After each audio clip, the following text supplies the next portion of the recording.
नमस्कार, स्वागत है। मैं हूं आपके साथ पूजा सचदेवा और आप देख रहे हैं न्यूज़ 18 का डिजिटल प्लेटफॉर्म। देखिए, बीएमसी के चुनाव में बहुमत का आंकड़ा है 114 और भाजपा 89 सीटें जीतकर सबसे बड़ी पार्टी बनी है। बीजेपी ने 137 सीटों पर चुनाव लड़ा था और ऐसा नहीं है कि बीजेपी का प्रदर्शन कमजोर रहा, लेकिन बीजेपी भले ही बड़ी पार्टी है, उसे बैसाखी यानी समर्थन की जरूरत अब भी है। दूसरी तरफ उसकी सहयोगी शिवसेना शिंदे गुट ने 91 सीटों पर चुनाव लड़ा, उसे केवल 29 सीटों पर जीत मिली। हालांकि भाजपा शिवसेना के गठबंधन महायुति को तो बहुमत मिल गया और महानगर में गठबंधन के मेयर बनने का रास्ता साफ हो गया।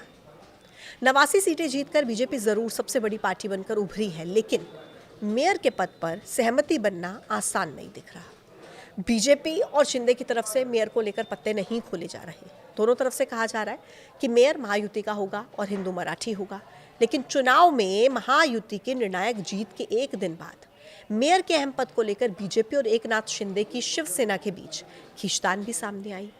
बीजेपी और शिवसेना शिंदे गुट के बीच तनाव के संकेत शनिवार को उस समय भी मिले जब शिंदे ने मुख्यमंत्री देवेंद्र फडणवीस की तरफ से बुलाई गई कैबिनेट बैठक में हिस्सा नहीं लिया और इससे पहले भी शिंदे कई बार कैबिनेट बैठकों से दूरी बनाकर फडणवीस सरकार के फैसलों पर अपनी नाराजगी जताते रहे हैं। बीएमसी चुनाव रिजल्ट के 2 दिन के बाद डिप्टी सीएम एकनाथ शिंदे ने रविवार को कहा कि मुंबई का मेयर महायुति गठबंधन से ही बनेगा। शिंदे ने बांद्रा के होटल ताज लैंड्स एंड में मौजूद पार्टी के सभी 29 पार्षदों से मुलाकात की। पार्षदों को रिजल्ट आने के बाद होटल शिफ्ट कर दिया गया था। शिंदे ने कहा कि मुझे चुनाव जीतकर आए नए लोगों को गाइड करना है, वो सभी यहाँ पर इकट्ठा हुए हैं। हम बाला साहेब ठाकरे की विचारधारा को आगे बढ़ा रहे हैं। देखिए, बहुमत के आंकड़े 114 के लिए भाजपा को शिंदे गुट के 25 पार्षदों की जरूरत है। एक तरफ शिंदे जहां मेयर पद के लिए महायुति कैंडिडेट पर सहमति जता रहे हैं, तो वहीं जानकारी ऐसी भी मिल रही है कि शिंदे गुट चाहता है कम से कम 2.5 साल शिवसेना का मेयर होना चाहिए, क्योंकि साल 2026 शिवसेना संस्थापक बाला साहेब ठाकरे का जन्म शताब्दी वर्ष है। अगर बीजेपी ये मांग नहीं मानती तो सत्ता के समीकरण बिगड़ भी सकते हैं और जानकारी तो ये भी है कि हॉर्स ट्रेडिंग को रोकने के लिए सब कुछ किया जा रहा है। सभी 29 पार्षदों को बुधवार दोपहर 3 बजे तक होटल में रहने के निर्देश दिए हैं, यानी कि अगले 3 दिन वहीं रहना होगा। शिंदे गुट का पार्षदों को होटल में रखना 2022 की उस बगावत की भी यादों को ताज़ा कर रहा है, जिसके कारण शिवसेना टूट गई थी।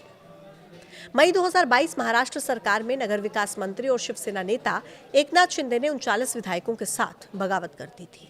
इस पूरी स्थिति पर शिवसेना यूबीटी के सांसद संजय राउत ने कहा कि एकनाथ शिंदे ने ताज होटल को यरवड़ा जेल बना दिया है।